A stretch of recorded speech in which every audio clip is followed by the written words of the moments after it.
Modi surname को लेकर राहुल गांधी के खिलाफ बीजेपी ओबीसी वर्ग को लामबंद करने में लगी हुई थी। जुगाड़ बना रही थी कि ओबीसी अब कांग्रेस के बिल्कुल खिलाफ हो जाएंगे।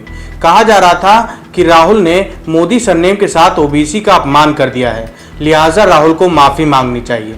बीजेपी कहने लगी थी कि ओबीसी में गुस्सा है और कांग्रेस ओबीसी विरोधी है, लेकिन राहुल ने जातिगत जनगणना की मांग करके बीजेपी के दांव को पलटकर रख दिया है।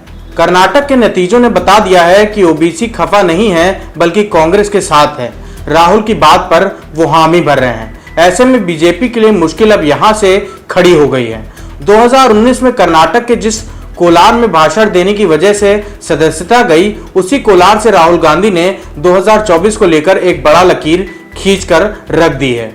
राहुल ने कह दिया है कि जाति की गिनती जरूरी है, इसके बिना सही हिस्सेदारी नहीं मिल सकती। बीजेपी सिर्फ SC ST OBC का वोट चाहती है, लेकिन जनगणना नहीं कराना चाहती। राहुल की पहल के बाद कांग्रेस के मुख्यमंत्रियों से लेकर कांग्रेस शासित राज्य के मंत्रियों तक में, मंत्रिमंडल तक में ओबीसी का प्रतिनिधित्व ये बता रहा है कि राहुल की नजर 2024 पे है और 2024 के लिए बीजेपी की राह मुश्किल है।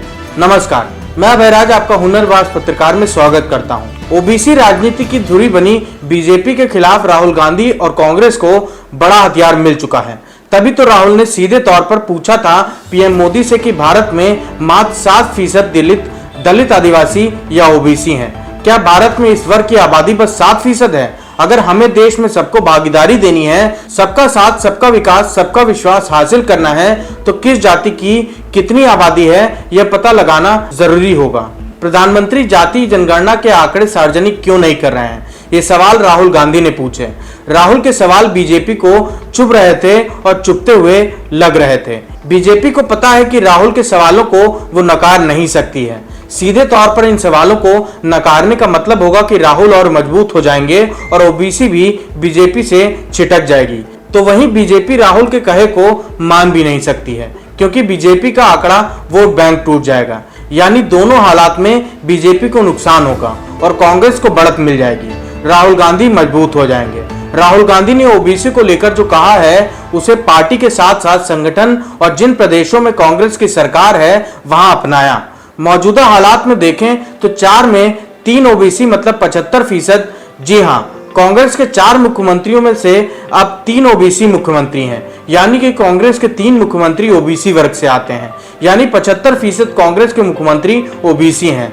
राहुल ने कर्नाटक से जाति जनगणना की मांग करते हुए ये नारा ऐसे ही नहीं दिया था, जिसकी जितनी आबादी उसका उतना हक। भूपेश बघेल, अशोक गहलोत और सिद्धारमैया तीनों ओबीसी हैं। पंजाब में दलित मुख्यमंत्री देने का काम भी राहुल गांधी ने किया था, लेकिन मौजूदा वक्त में केंद्रीय मंत्रिमंडल से लेकर बीजेपी के प्रदेशों के मुख्यमंत्री और प्रदेशों के मंत्रिमंडल के आंकड़ों को इस तरह से जाति आधार पर बीजेपी सार्वजनिक नहीं कर रही है, क्योंकि उसे पता है कि किस जाति को उसने कितना प्रतिनिधित्व दिया है। और ऐसा हो गया तो सारा भेद खुल जाएगा कि जिसकी जितनी आबादी उसको उतना हक क्यों नहीं दिया जा रहा है। वहीं कर्नाटक मंत्रिमंडल को देखें तो यहाँ शपथ लेने वालों में कोई उच्च जाति का सदस्य नजर नहीं आया।